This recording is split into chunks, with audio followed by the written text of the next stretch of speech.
Last week, obviously, the big play, 15 plays over 15 yards. How important are those splash plays to this offense? Well, I think it's one of the top stats in football is probably turnovers combined with explosive plays, right? And so you can call that toxic differential, the ability to combine getting big plays while at the same time being safe enough to not turn the football over. And we have guys that are big play guys if we can get them the ball in the right situations. And obviously that happened last week.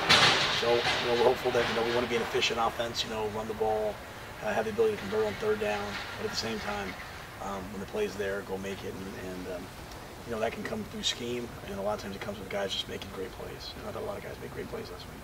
A couple guys dinged up on the offensive line. How's that group looking right now, Def? Rhule Morgan practiced. He looks good. John Carlos gotten some, he's in the return to play process, so he looks good. Xavier Newman's healthy now. He's playing really well. So we're probably, unfortunately with Malin out, but we're probably at that full strength that we've been in a while, which is obviously good for us. So you think all three of those linemen you mentioned are going to play then? Newman's been playing. I think Rhule Morgan will play, and John Carlos kind of a day-by-day thing with the doctors. And how about Clay? Clay should be available to go. Whether they put him in or not, I'll wait and see what the defense decides. But he's healthy. Was that a knee with him, or? With Clay was his knee. Oh.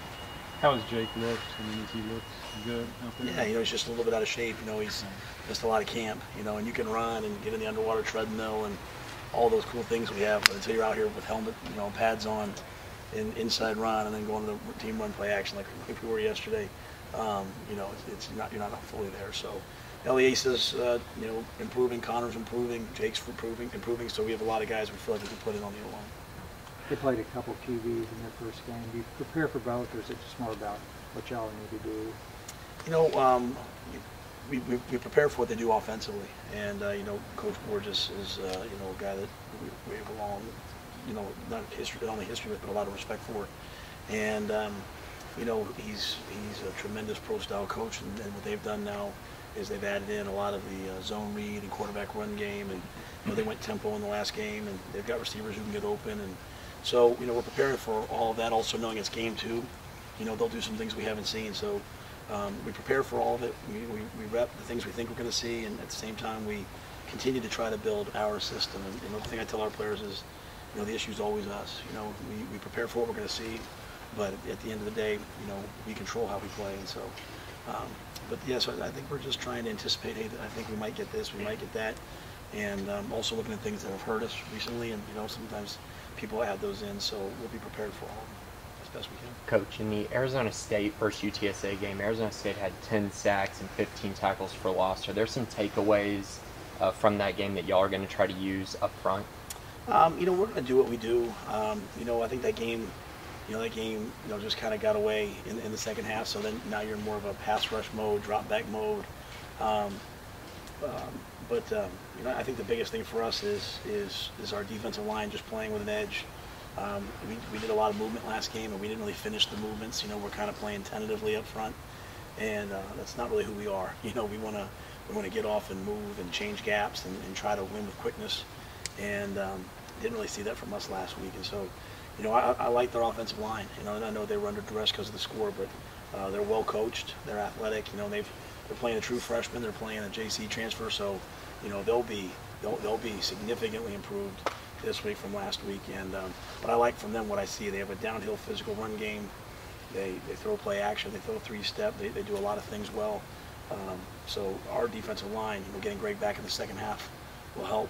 But our defensive line has to continue to take a step because we didn't look the way we wanted to look last week. How much was the defense challenged because of that? You talked about the brand not being physical enough. How much was the defense challenged this week by Coach Snow, by you, whoever? I think all of us have been. We're all challenged. To me, none of that was the way we wanted to look on Saturday. And is it better? Yes, but we don't want to be a team that, if we get a lead, we relax, and if we get down, we quit. We want to be a team that fights and plays for 60 minutes. And that to me is really all that we say, our brand. Like, I want you to turn the tape on and not know if we're winning or losing by the way we play. And we didn't see that on Saturday. So that starts with the coaches. That starts with me. That starts with us. Do we have an edge? Are we coaching like our hair's on fire? Are our players preparing like their hair's on fire? are we going home early? Or, you know, are we waking up late as coaches? Are we in here first thing, you know, and out late at night, you know, grinding? Are our players grinding? And so that to me is just a mentality you have to have. And you know, obviously this team came in here last year and ran for 200 yards against us, and so that's not what we want, you know. And they won the physical battle last year, so we know what they're capable of doing. They've got tremendous players and well coached, and they're going to present a lot of challenges. So that's really the biggest challenge this week, is making sure we know it's going to be just an absolute battle, and we've got to make sure that we are prepared for 60 minutes of fighting. Do you have to harp on that consistency and edge a little more when you're going on the road and guys are going to be out of their comfort zone here in Waco? I think sometimes it's maybe even a little bit easier. You know, it's like, you know, when we're at home, there's, you know, there's just so much going on. There's, you know, the bear walk. There's, you know, cheerleaders are there, which I know they're on the road with, but there's just so much going on. It's such a show, and it's comfortable. It's comfortable to be at home, you know, and so, you know, that's great. It gives you a lot of energy, but you know, you want to have an edge too. And so sometimes when you go on the road and you're just kind of sequestered in the hotel, and it's just us, and it's a night game again, so we're sitting there all day, you know, eating and sleeping, watching games on TV. You know, you just hope that you kind of come together and rally together, and you're going into, you know, opponent's territory, hostile territory, a team that we respect. We know it's going to be loud. We know that they're going to have a great crowd. And I'm hopeful that that mentality is one that our guys will, you know, relish and rally to. You mentioned getting Greg back in the second half. Will having him in that added depth at DN helping prevent some of those big outside plays that you saw from ACU? Yeah, and really most of those plays were really more on the secondary and the linebackers. You know, they were doing a nice job of pinning a guy and cutting it all the way back. So, you always tell the D-line, you know, they're responsible for everything tackle to tackle, you know, and so some of those balls just kind of really got outside of us. So I wasn't unhappy with it up front. I just thought we relented a little bit, you know, just everybody. And but Greg will provide us with a lot. He'll provide us with a spark. He'll provide us with energy. He'll provide us with another person we can put in there and rotate. And Greg can also go inside. He'll free James Lynch up. You know, James can go inside, which is where he's really special as well. Locke can go inside. So we have some things we can do in terms of, you know, moving some guys around, keeping guys fresh. And so, you know, we anticipate them, you know, they went tempo last game. Maybe they'll go fast, and the more bodies we have that can play, you know, at a high level, obviously the better it will be. Does playing in the dome, the noise, does any of that change your preparation, or how do you prepare for that? I'll let the players listen to music during practice, which they always ask for, and I say no most times. So we'll put a little bit of crowd noise in here today to be prepared for it. But you know, it really hurt people a lot, probably more 10 years ago when everything wasn't signaled, but now everything's being signaled the way it is. And you know, the quarterback's cadence, you just have to be careful of his cadence, you know, make sure they can hear it and all that. But other than that, you know, to me, it's just about communication. You know, what we don't want to do is give up a big play because we didn't communicate on defense, you know.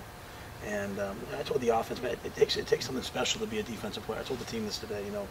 On offense, you know, you can miss a block and say, hey, my bad, you know.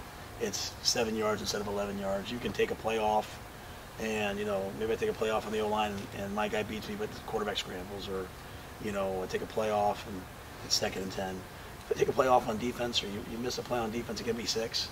And so we need to have 11 guys, you know, that are all playing, you know, of one mind and all playing the exact same details. And so a lot of that's communication. You know, we can signal by hand, we can signal, you know, vocally.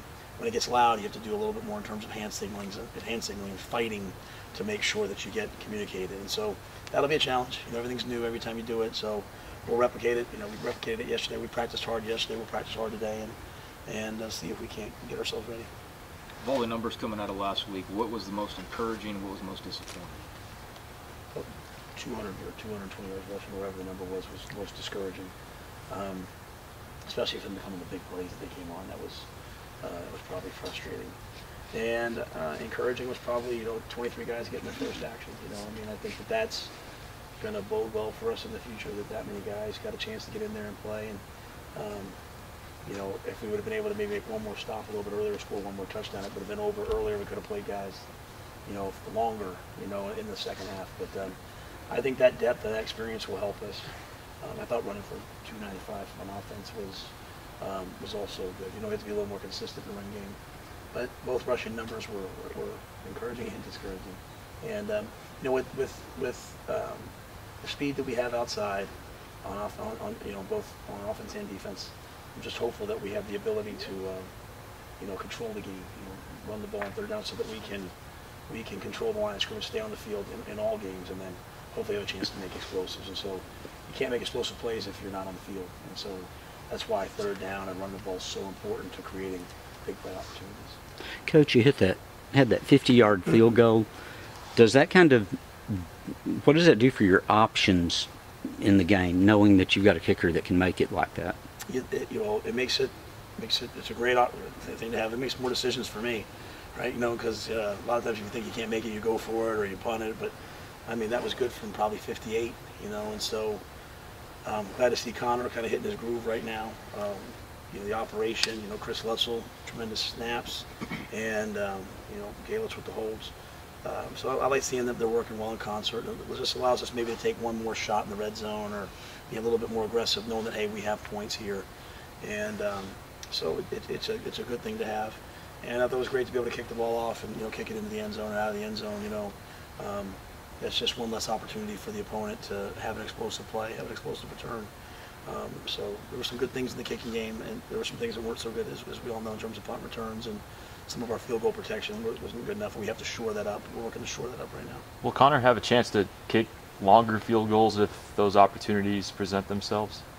I mean, possibly. You know, I mean, I think that was what from the, was that from the 34-yard line or something like that? 33-yard line. So, you know, this weekend being in the dome, you know, if he feels good, you might go out to the 37, 38, you know, make it a 58-yarder. I mean, that might be, you know, no wind or anything like that. I might feel good about that. So he may want to hit from here the other day from a long way. So you know, we'll give him opportunities. And again, the biggest issue to me is just the protection. You know, because you have to kind of change that angle, and if we're doing a good job up front, then he can get the angle he needs. But yeah, he's a guy that we've always had confidence in, and he's just moving that line back where you feel good about kicking it. With the true freshmen that played last week, do you revisit, okay, these guys have now played one game, for those that you haven't determined could play all year long? How do you go about doing that? Just as you said, you know, you know, we just try to take it week by week, you know, and even the guys that play, there's some guys we know, hey, he's going to play all year, so we're just playing him. But for each guy, we just, you know, we updated participation, and we see how many plays they played, and you know, some guys, because of an injury here or there, maybe we don't have the luxury of even thinking about it, but we're just trying to make sure we think about playing those guys only a certain amount of, you know, a certain amount of games. So just go to each week and say, hey, how about this week? Where are we? And just kind of take it day by day by day. How did Ross handle the snapping with the linebacker? He did a great job. Yeah. Play well at linebacker. You know, he'll be way more comfortable moving forward. I think a lot of guys are out there, you know, and they're trying to not make mistakes. And this is a game, you know, you gotta go play it. You know, we want our guys to be precise and be prepared and be detailed and be disciplined. But you also have to go play. And so the more you play, the more comfortable you get of that balance, you know, between precision and aggression, you know. And so we talk to the guys all the time about precise aggression. And, you know, for game one, a lot of guys are kind of trying not to make a mistake. And then game two, you hope that they get better, and they have to get better because, you know, these guys will be coming after us.